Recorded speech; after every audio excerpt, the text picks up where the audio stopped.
Gordon Murray's T33 supercar nears production after delays. Production of the highly anticipated GMA T33 supercar is finally set to begin, 4 years after its initial unveiling. The delay highlights the complex realities of building low-volume, high-performance vehicles, where financial hurdles and manufacturing constraints often overshadow ambitious timelines.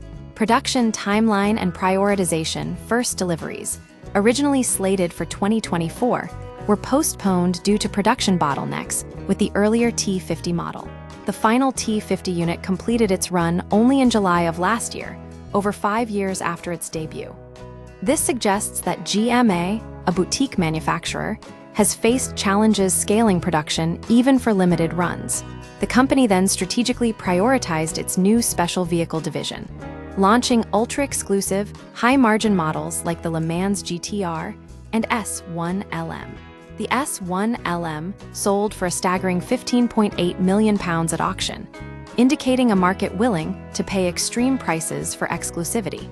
This decision likely stemmed from financial pressures tied to the T33's expensive development, fresh investment, and accelerated deliveries. A recent £90 million investment from a firm backed by an early T50 buyer, Tarek Was, has now cleared the path for T33 production. This injection of capital will also expedite deliveries of the T33 Spider convertible and the even more aggressive T50S Niki Lauda variant. The T33, a modern take on the analog supercar, the T33, revealed in 2022, was designed as a slightly more accessible alternative to the three-seat T50, itself inspired by the iconic McLaren F1. Priced at £1.37 million, all 100 units were sold within a week of launch, proving strong demand despite the high cost. Under the skin, the T33 boasts a custom carbon aluminum chassis and a Cosworth-developed 3.9-liter naturally aspirated V12 engine.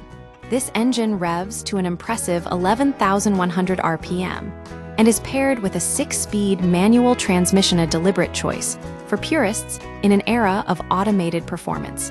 The T33's delayed production underscores the difficulties faced by small, high-end automakers in balancing exclusivity with logistical realities. While demand remains high, the company has had to navigate financial constraints and production bottlenecks to bring this analog supercar to market.